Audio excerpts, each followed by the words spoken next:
Fellas, welcome back to the channel. Today we are going over the CZ Bren 2 MS. In this video we're going to do a full overview of the CZ Bren 2 MS, and I'm going to give you all the information as to why this rifle may or may not appeal to you. Before we get into the overview though, let me give you a quick history lesson on how we ended up with the CZ Bren 2 MS. Let's get into it. So it all started in the 1950s when Czechoslovakia developed the VZ58, which is this rifle right here. Granted, this is a newer version of the rifle, it's more modernized, but I mean, you get the idea. The VZ58 was unique because even though it was chambered in the same round, 7.62x39 as the AK-47, it was the only service weapon that didn't directly mimic the AK-47/AKM pattern rifles. This rifle was okay for the time being, but it quickly became obsolete due to how difficult it was to modify this rifle. So in 1977, General Machine Building Plant's R&D Center started a new program for a new rifle under the name Lada S. The design for the new rifle was first approved in 1984. They were built by 1985, underwent testing in 1986, and then production was approved in 1989. This was at the end of the Cold War. The Czechoslovakian Communist Party eventually stepped down due to the Velvet Revolution.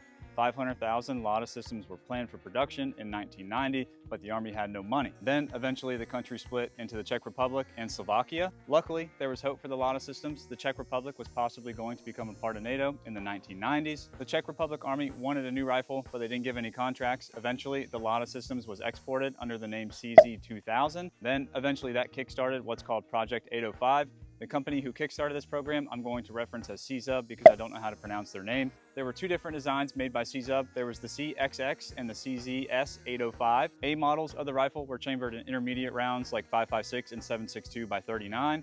B models were chambered in rifle rounds like 308 and even up to 300 Win Mag. To make a long story short, in 2006, both A and B models were shown to the Czech Army Chief of Staff, but no bids were given. CZ said, you know what, no problem, we know what we have. They went on and publicly displayed the rifle for 3 years. Then eventually in 2009, the Czech Army released a bid for a new rifle. In 2010, the Czech Army requested changes like going from a telescoping and folding stock to only a folding stock, pistol grips with interchangeable backstrap, and instead of a 7-lug bolt, for some reason they wanted a 6-lug bolt. The first delivery of these rifles was on July 19th of 2011. CZ was like, oh, if you guys like this, check this out. They unofficially released the Bren 806, aka the Bren 2. CZ improved the rifle directly from requests by soldiers. They made the rifle 1.1 pounds lighter. I'll get into that in the overview on how they achieved it. They redesigned the cocking mechanism. The maintenance on the rifle is a lot easier, and they also introduced a folding and telescoping stock. So in January 2016, the Czech Army signed a contract for 2,600 rifles. Then eventually in 2019, that's whenever the Bren 2 MS was released. That is the civilian version that I'm holding now. So after all of that, we somehow ended up with me making a YouTube video and me holding a CZ Bren 2 in my hands. Now that I've got you up to date, let's get into the full overview of the rifle. So now that we're on the overview part of the video, we'll just start at the top and we'll work our way down.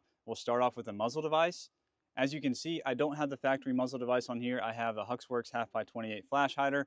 This is the original muzzle device right here. The original muzzle device is a combination between like a comp, muzzle brake, and flash hider. I have maybe a sample size of about 50 rounds on this. I didn't shoot it in any low light settings or nighttime shooting, anything like that, but again, it is adequate. As I mentioned, the flash hider I had on there was a Huxworks 1/2x28 5.56 flash hider. This is what the rifle looks like with the Huxworks Flow 7.62 Ti on it. I'll take a step back. It is a bit longer, but you kind of have to take it into perspective as the flash hider is about here. It only adds about 3 to 4 inches onto the actual rifle itself, so not that bad. I don't know if it's a placebo because I like both the gun and the suppressor, but I think they both paired very well together. In my opinion, flow-through suppressors and piston guns work really well together. There's no exception for the CZ Bren 2 MS. And then while we're talking about the gas block, the Bren 2 MS is a short-stroke gas piston system, so there is no reciprocating mass inside of the buttstock, so there is no reason for a buffer tube, so this buttstock can fold. We'll get into that later though. The thing about piston guns is that they usually tend to be a little bit front-heavy, but with the CZ Bren 2, in my opinion, it's really well balanced. But if you start to add a flashlight, IR device, and even a suppressor on here, it can definitely get front heavy very quickly. But how you mitigate that is just go to the gym, lift some weights, get your testosterone levels up, and I think you'll be fine. Now we can move on to the barrel. The barrel is a 16.5-inch cold hammer forged barrel. With this specific rifle, I've averaged anywhere from like 1.2 all the way up to 2 MOA groupings, but I have averaged about the 1.5 MOA mark. For this specific video, I did an accuracy test with 4 different ammunition types: 62 grain PMC green tip, 55 grain Hornady Frontier, 223 PMC bronze, and 55 grain Winchester white box. We are going to start off with PMC 62 grain green tip ammunition. Let's see how good of a group we can get.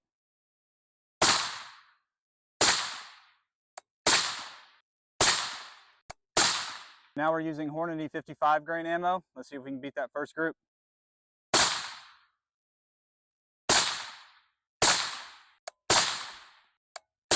Oh, I might have pulled that one. Now we have 223 PMC bronze. So far these groups are pretty good. Let's see if we can keep it up.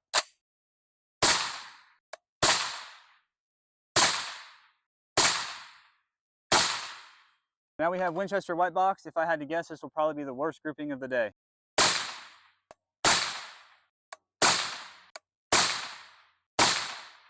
All right, let's go check those hits. So from that footage you just watched, this was the first grouping here. From here to here, we're at 2.5 inches. From here to here, we're at 1.5 inches. Something to note about this grouping though, this first shot right here was my first shot of the day on a cold suppressor, so that could play a factor as to why it was a flyer. This second grouping, from here to here, we're at 2 inches. If we exclude this flyer, we're at 1.5 inches, so overall still averaging about 1.5 inches with the CZ Bren 2 MS. Not bad. This next grouping is 223 PMC bronze. From here to here, we're at 1.5 inches. Pretty solid group in my opinion. They're all pretty close to each other. And then the final group is Winchester white box. I predicted this would be the worst grouping of the day, which I was actually wrong. From here to here, we're at 2 inches, but if we exclude the flyer, from here to here, we're at 0.9 inches. So I've never really had any luck with Winchester white box. It was surprising that I got this good of a group with it. So not bad. Now we can move on to the gas block. Fellas, before we continue this video, we have to give a big shout out to the video sponsor. The sponsor of this video is Defense Distributors. They sell things like these ARDs by Covert Arms. They sell them for the EOTechs. They sell them for the Holosun 510Cs. These prevent you from flashing other dudes, which is suspicious, so you don't want to do that. They also sell things that help you see during nighttime. Go over there, show them some love, use code GINGER for 10% off of your entire order.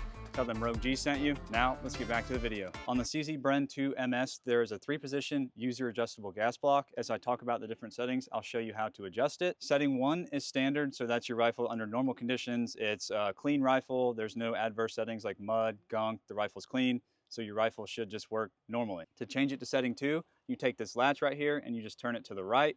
This will put you on setting 2, which is adverse settings. What that translates to is it allows more gas to go into the gun. So if your rifle is really dirty, there's a bunch of mud inside of your rifle, your magazine's all gunked up, whatever it may be, in theory, your firearm should still run. And then to go to setting 3, you just turn it to the right again. It'll click into place. Position 3 is actually labeled as position 0. What that translates to is that there is no gas going back into the firearm. So as you fire around, bang, the round goes off. I have to take my magazine out or the bolt will lock back. You would have to manually charge the charging handle, fire another round. To fire another round, manually charge the charging handle, bang, you're back to shooting. So every time you wanted to fire a round, if you have it on position 0, then you would have to manually charge the charging handle. From what I understand, that could be used if you wanted to be as stealthy as possible, so there's no sound coming from your action, or it could help you sight the rifle in. You don't have to worry about a recoil impulse. In my opinion, I probably would never use position 0. So if you know the reason why there's an off position on this rifle, let me know in the comments. Now we can go back to the handguard. Like I said, this rifle is a 16.5-inch barrel. So if I had to guess, this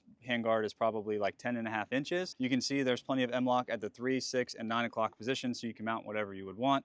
And then there's a big pick rail up the top as well. One thing to note about this handguard, there is no QD mounts. I had to put one of my own on there. In my opinion, it would be nice to have a QD mount on either side right around here, but I'm not an engineer, so I don't know why that wasn't incorporated. Not that big of a deal though. The factory handguard is adequate. It's really well built. The girth of this rifle is pretty perfect. My hand can easily fit around it. And then I have an Emissary development handbrake on here. These are some of my favorites, but my biggest concern with it is if you put a flashlight out here, you're going to get the flashlight to, I'd say, about right here. So even without a suppressor, you definitely will experience barrel shadow whenever you're projecting your light. And then obviously putting a suppressor on it adds to the length of your barrel. So then you would obviously get some sort of suppressor shadow with your light as well. A massive upgrade in my opinion for this rifle would be the HB Industries or HBI, however you would want to reference them, the aftermarket handguard, which goes to about like right here. And then it also looks cooler. That's part of the job as well, looking cool. So if you're looking to make this rifle just a little bit more functional, the HB Industries aftermarket handguard is definitely a definite buy in my opinion. One quick note though, this upper is not monolithic. If you were to remove this handguard, you would take these screws off, and then the handguard, there's a gap right there, right here, just like an AR-15. So if you were to slide this handguard off, it would break right there and just come out from the barrel. So this upper is not monolithic either. Moving down the rifle, we can now talk about the charging handle. The charging handle, in my opinion, is very nice. The action inside of here is very smooth, and it also is ambi. So on the left-hand side, if you don't like it here, you can easily reverse it to the right side. Also, the charging handle on the CZ Bren 2 is non-reciprocating. So if you don't know what that means, what non-reciprocating translates to is every time you would fire a round, this charging handle would reciprocate back like this, like a normal AK-47. On the CZ Bren 2 MS, whenever you fire a round, that charging handle stays in place. So that's a great design in my opinion. And then one more quick note, if you do have this charging handle locked to the back, let's say you perform a reload or clear malfunction, whenever you send this bolt home, just be aware that this charging handle is going to slam forward. I bit myself once and I'll never do it again, so lesson learned there. While we're close to it, let's go over the optic setup I have on here. This is a primary arms 1:8 SLX. It's a first focal plane LPVO. Great budget LPVO in my opinion. Then we have the Unity Tactical LPVO mount. This is a great mount in my opinion as well. Moving back on the rifle, we can now talk about the lower. The lower on the CZ Bren 2 is a fully ambi lower. So what that translates to, on the left hand side you have a mag release, and then on the right hand side you also have a mag release, and then on the right hand side you have like nice two little guides that if you can't find it or you have a glove on, you can easily feel around and then you'll be able to find the mag catch and mag release. On the left hand side, as I displayed earlier, whenever the bolts lock back, you have a standard AR-15 style bolt catch and bolt release. You just press it, sends the bolt home. Great job, CZ. The safety on the CZ Bren 2 is also phenomenal. It's a nice 45 degrees safety, and then going on and off safe is very tactile. You have to use just the right amount of force so you won't accidentally take your rifle on or off safe, but you know whenever you're doing it, you have to be intentional with it. So good job on CZ with that. And then where the CZ Bren 2 MS really differs from any other rifle is right here in the trigger guard. You have like a Czechian or European style bad lever. I'll show you how this bolt catch and bolt release inside of the trigger guard works. So to display that, I'll take the magazine out. So you just take the charging handle, you pull it to the rear, and then to lock the bolt to the back, you just push it up. And then if you wanted to send the bolt home, you just have to push down on it.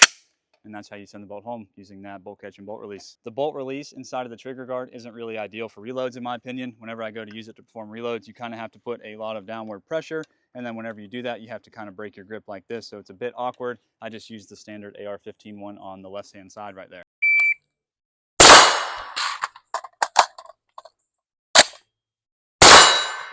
Where it does really shine though, in my opinion, is for clearing malfunctions. So like let's say you tap, rack, and then you bang, you get another click, the malfunction's not fixed. So let's say there's a double feed, hypothetically. You can remove your magazine, rack your charging handle a couple of times, lock the bolt to the rear, still easily retain the same magazine if you wanted to, or you can reload, doesn't matter. Put the magazine back inside of the gun, and then just use the standard bolt catch and bolt release on the left-hand side, and then you're back in the fight. So that is a lot quicker and a lot easier in my opinion than using the bolt catch and bolt release on the left-hand side. The magwell on the CZ Bren 2 is adequate, so you can easily get your magazines in there, but you kind of have to be really precise about it. If you're not, you kind of get like this weird shaky feeling inside of there. So I've done that a couple times when trying to perform reloads, but just practice with your rifle and you'll learn to mitigate it for sure.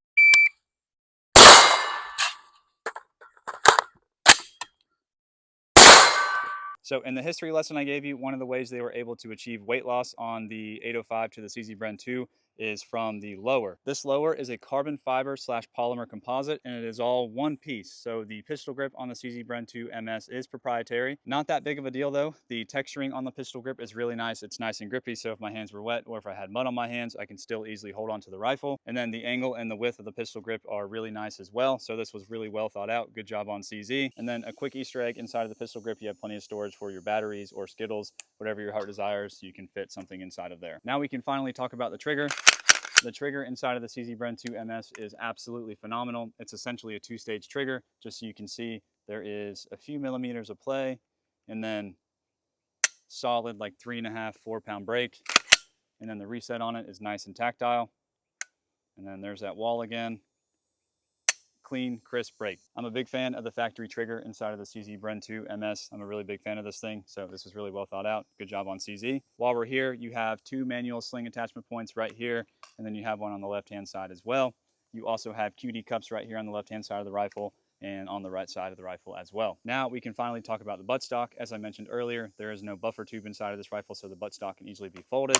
How you actuate the folding mechanism on the rifle is right here. There is a little button. You just press it, and then this rifle, you just fold it, and it uses the brass deflector inside of here to lock into place really nicely. The gun can be fired folded, so there's plenty of space for shells to eject right here, so it can fire folded, which is great. As I mentioned, there's a little place for the brass deflector to lock into the buttstock right there. I don't know if you can see it or not. How you deploy it is you just pull down on the buttstock a little bit and then just yank it into place, and it snaps nicely into place. This buttstock is the same carbon fiber / polymer composite as the lower is. That's another way they were able to save weight. And then you also get a telescoping stock. I think you get 6 positions or 4 positions, I can't remember. You just push this little button right here, and then you find your desired length, and it snaps firmly into place. I will say, whenever you have the length of pull on this rifle a little bit longer, this buttstock is extremely solid. There is no play inside of it like the PSA Jackal's buttstock. So good on CZ. This thing is really well built. And then on the back of the buttstock, you get this gigantic butt pad right here. So that also helps, I guess, if you have some sort of intense recoil impulse, but 5.56 isn't that bad to begin with. So, I mean, it's better to have it, not need it, than need it, not have it.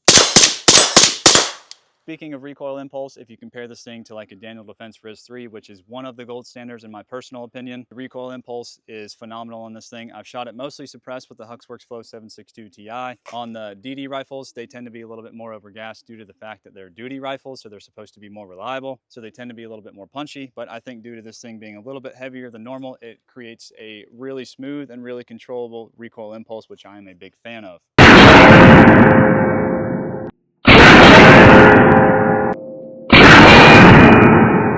So before we finish up, let's go over a quick overview of the rifle. I don't have much experience with the factory muzzle device, but it was adequate for the 50 or so rounds that I shot with it. For the barrel, I've averaged about 1.5 MOA, but if I had heavier stuff like 77 grain, I could probably get at 1 MOA or slightly below it. The adjustable gas block is great for position 1 and adverse. For position 0, I don't really understand why you would ever need it. Like I said, if you know, let me know in the comments. The factory handguard is great, but the HB Industries would be a significant upgrade in my opinion. And then the inclusion of QD mounts on either side would be great as well. The charging handle is reversible, so it's ambi, and it might punch you if you have it locked to the rear and then send the bolt home, so just be aware of that. The ambi lower is great, and it's really high quality material made out of carbon fiber and polymer composite, reducing the weight of the rifle. The bolt catch and bolt release inside of the trigger guard isn't great for reloads, but it is good for clearing malfunctions and locking the bolt to the rear in my opinion. The mag well is a little bit slim. Just train with your rifle and you learn to mitigate that. The safety is great.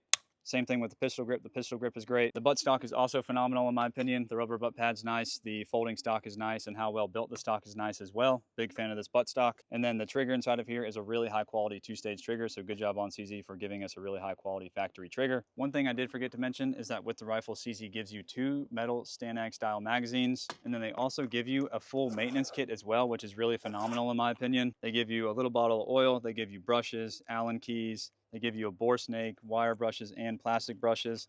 And they also give you this little scraper set right here for your gas keys and your gas tube. They also give you microfiber cloths as well. So CZ expects you to shoot this firearm, but they also expect you to maintain the firearm as well. So really good job on them for giving you everything you need right out of the box to maintenance your rifle. That's phenomenal in my opinion. So after all that information I've given you, is the CZ Bren 2 something that I would recommend? In my opinion, the AR-15 platform is still superior strictly due to parts availability and then the aftermarket support for it. But if you already have your SHTF AR-15 kitted out and you're ready to go, and you're in the market for something that's really cool, a really reliable rifle, and something that's a lot of fun to shoot, I think the CZ Bren 2 is definitely for you. This is probably my favorite non-AR-15 style firearm. So big fan of the CZ Bren 2. I also wasn't sponsored by CZ or anything. This rifle was paid for by me. So I mean, all of these opinions are my own. If you guys have any questions, concerns, or you disagree with anything I've said inside of this video, or if you want to add on to anything I said inside of this video, please let me know in the comments. Also, if there's any other firearms you'd like to see me talk about, let me know in the comments as well. Thank you all for sticking around until the end. I'll be back with more videos.